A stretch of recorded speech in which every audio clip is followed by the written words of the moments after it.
people who felt strongly about Ukraine and the impeachment proceedings, but they didn't have a personal stake in it. We all have a personal stake in what's happening right now.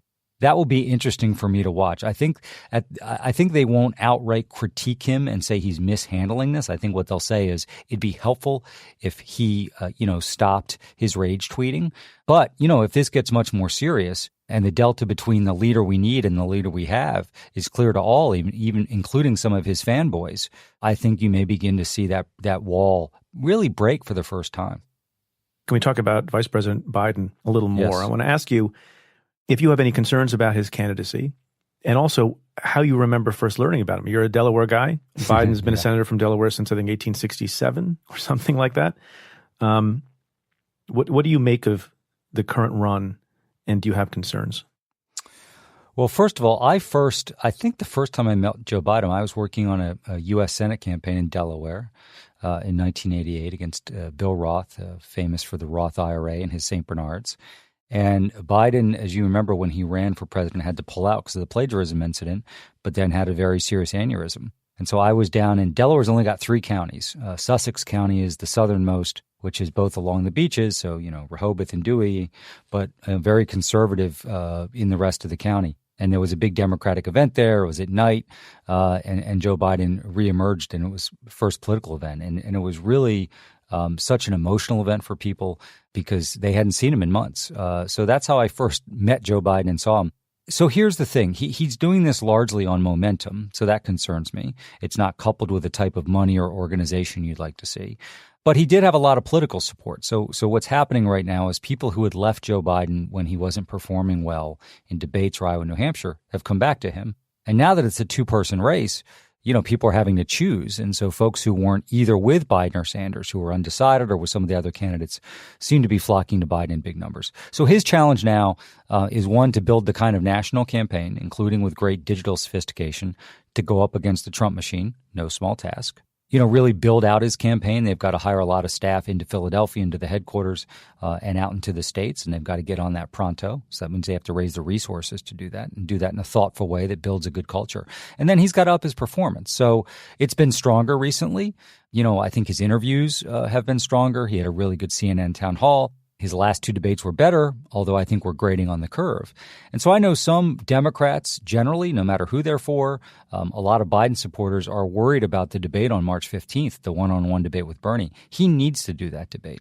I mean, he's got Trump looming, who's going to be 50 times harder than Bernie Sanders to beat, or any candidate, given his money and his organization and his obsession with winning. So that's not a knock on Bernie. It's just neither of these candidates are ready for the Goliath that's waiting. And I think we all want to get a little more confidence if he's our nominee. He's up for this. Now, I helped prep Joe Biden, in 2008 and 2012. People forget, I think, sometimes those were one-on-one debates, high stakes, high pressure. He performed well with Palin and Ryan. Even in 2007 and 2008, when he ran and dropped out after Iowa, he was a very strong debater in that multi-candidate field. So, politics and campaigns are like a decathlon. There's a bunch of different events, right? One of them is the debate event. And that's actually always been a strength of him. So that's where I've seen the biggest delta between the Biden of yesterday and the Biden of today. And he needs to pick that up. But I also think that, the digital side of this concerns me. It would concern me for any of our nominees. It concerns me a little bit more for Biden. So we need to really, I think, do a lot of great work there, because what the Trump campaign's doing online is super sophisticated. And, if we end up blowing this race out, it won't matter. But if it's really as close as the last one was, and I think we better assume it is, it can make a difference. Do you think Bernie Sanders can beat Donald Trump in the general election? I think he could, yeah. So I look at Wisconsin, Pennsylvania, and Michigan, and I think Bernie Sanders' economic message there is quite resonant. I think he'd get credit for being consistent his whole life, for wanting to blow up the system. So in that case, it's not 21-year-old college kids supportive of that. It's a 58-year-old iron worker who's fed up. My concern about Bernie would be, so it's less about his ability to win those 3 battlegrounds. I have not seen any evidence suggest right now he couldn't do that. But can he put states like Arizona, North Carolina, Florida, and maybe Georgia in play? And the most important decision a presidential campaign makes is where are the battlegrounds? And we as a Democratic Party cannot find ourselves having to win all or almost all of the battleground states. We've got to have 7 or 8 in play, so we have a higher margin for error if we don't win them all. So that would be my concern about Bernie. But he's been a very strong performer. His debate performances have been remarkably consistent. He's built, obviously, an amazing fundraising community online, strong, on-the-ground grassroots volunteers. So if Joe Biden does win this nomination, I mean, I think Bernie will do the right thing, and I think he'll campaign harder than he did for Hillary, and I think he'll really mean it. And, I think he'll do everything. But, Biden's folks ought to hire a lot of the Bernie people because clearly they've run a good campaign. And unification doesn't happen because we demand it. But if Bernie becomes a nominee, he's not hiring in the Biden people, is he? Well, listen, some of the folks doing African-American organizing for Biden, some of the folks who really understand how to do well in suburban areas, God, I would hope so. Maybe he wouldn't. But, I think that's important. There seems to be a lot of antipathy, just if you look at social media, between and among campaign staff for Sanders and even campaign staff for Elizabeth Warren and some others. Warren was criticized by a lot of folks simply for having a laugh on Saturday Night Live last Saturday.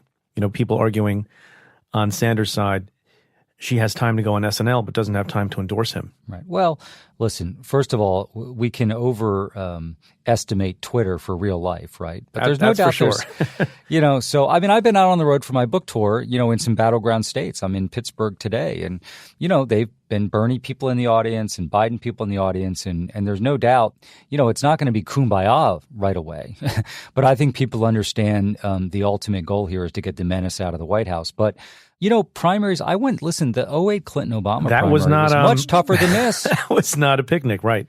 God knows if Twitter was around then, but it was not a picnic even given that. And, we came together, and at the end of the day, if we lose to Trump, I think the number one reason likely is not because we didn't unify. But if that doesn't happen to the degree it needs to, it's a pretty shaky foundation to build a campaign on. So it's going to require a lot of work and thought. And for all of us, by the way, if you supported the winner, you need to be super patient.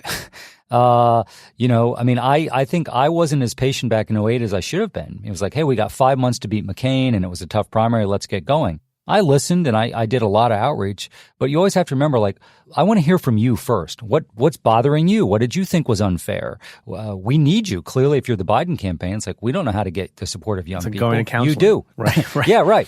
So to take a page from 2008, if it ends up being Biden as the nominee and he wins the presidency, should he make Bernie Sanders the Secretary of State? and vice versa? I don't know. I saw there was some story today, which I'm sure wasn't really anybody in the know in the Biden world talking about potential picks. You got to do that thoughtfully and you've got a race to win. So, I wouldn't be really thinking about who's going to be in my cabinet till much deeper in the year. Well, so maybe not the cabinet, but is it your sense or would it be your prediction that both of those campaigns are thinking about the vice president? Well, what they'll have is a process kind of almost disconnected from the day-to-day campaign of people beginning to put together lists and how are we going to vet them and what's the interview schedule. So that doesn't really intensify until you either know you're the nominee or you're pretty sure you are. And then, that's a very exhaustive process. And, the candidate, it's the most personal decision the candidate makes. And it ought to be first and foremost about who you want to serve with you if you win. Because history suggests that it doesn't really move voters. That can be exciting to your base. And whether it's Bernie or Biden, I can't think of a reason why this wouldn't be a woman. To me, it's crazy. We've got lots of talented women out there. I do think that would give a spark. And we got a lot of women who would be great vice presidents. So you'd have to give me an amazing reason I currently cannot divine for this to be a man, certainly a white dude. That would be insane to me. Okay, so who are they? Let's go through them. Let's say you're advising. Yeah. Look, people have these perceptions of what these decisions are based on, balance, geographical balance or racial balance. We're talking a little bit about gender balance here. Isn't it the case that a vice presidential running mate never really gets the nominee over the goal line or not? That's exactly right. There's even some political science research lately to suggest that the one time people thought it was 1960 with LBJ in Texas was overwrought. But it can hurt you politically, as we saw with McCain. So that's exactly right. Voters are thinking about the two people at the top of the ticket. So now both of our finalists here are, 177, 178. So the threshold is a much more voters important decision now, right? And activists. I want to make sure, they pick somebody who could do the job. So that threshold is exactly right. So listen, we are blessed with so many, you got Senator Cortez Masto from Nevada, former Attorney General, Governor Gretchen Whitmer from Michigan. You've got Stacey Abrams, Kamala Harris, Elizabeth Warren, Val Demings from Florida, Amy Klobuchar, a lot of men too, but we are blessed with a lot of great contenders. So I think this will actually end up being a hard choice because there's no obvious person. What would you make of a Sanders-Warren ticket? Well, could that happen? I don't think it would happen. I don't know. I mean, Bernie said he would only pick somebody's Medicare for all. Now, of course, his hardcore supporters now think Elizabeth is not real Medicare for all, because she wants a longer transition period. So I don't know. I mean, I think at the end of the day, it's so much about personal. Listen, I'll even give Trump credit for this. Like, he didn't pick Mike Pence because he was some incandescent political performer. He also had to meet some bar of like this, somebody who could do the job. Bush with Cheney. I mean, so the two times, McCain and Palin, McCain paid a price for that. And by the way, when people were voting against McCain, they weren't voting against Palin. They were voting against him. It's like, we're heading to maybe a Great Depression, and let's look reckless. That makes me worry about your decision making. And John Kerry, as you know, has spoken to, he believes he made a mistake picking John Edwards. He would have rather picked Dick Gephardt. That's kind of where his head is. But they were convinced they needed a spark. So you got to think about 90% of this is if I win, who do I want to be in that position? Because this job is not a bucket of spit anymore. It's a real job. And this person's in your life every hour of every day. So you want to get along with them. You want to trust them. You want to make sure it's somebody who will give you really candid advice, who will disagree with you when that's required. So I think the campaign part of it is a small part of it. You don't want to make a mistake. And, I think the bonus would be here. I don't think a swing voter in Wisconsin is going to vote differently in our presidential election because of who Joe Biden or Bernie Sanders picks. But it can excite all of us. Like, I know I want to be excited on the day this is announced. Any chance it'll be announced earlier than in other years? Because people have been suggesting that would give, Biden or Sanders a shot in the arm. Well, I don't think you'll see it in the primary. I think if Biden ends up looking like he's going to secure this nomination earlier than we might have thought, he'll put that in motion, as Bernie would, I assume, if we're surprised here. The convention's later in July. The earliest I think you'd probably do it is towards the end of June, because you got to take your time. There's vetting and really serious vetting. And then there's all the discussions that the nominee and their senior team will have with these various candidates. So it just takes time.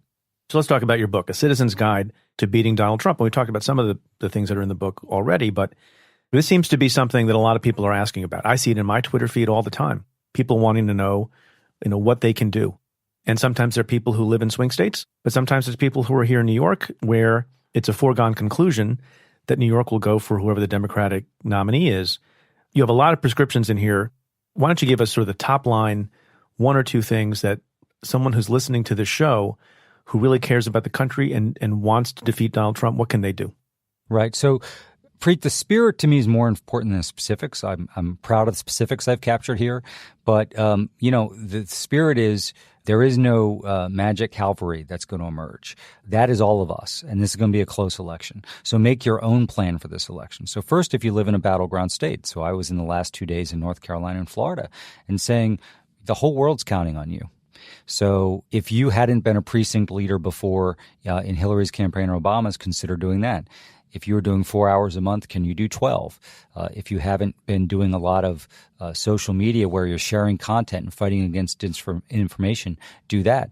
If you don't live in a battleground state, obviously you can give money. But the point I make in the book is as important as that is, and we need people to do it, it's the easiest thing to do. It just takes a couple seconds. So one, social media is the new battlefront.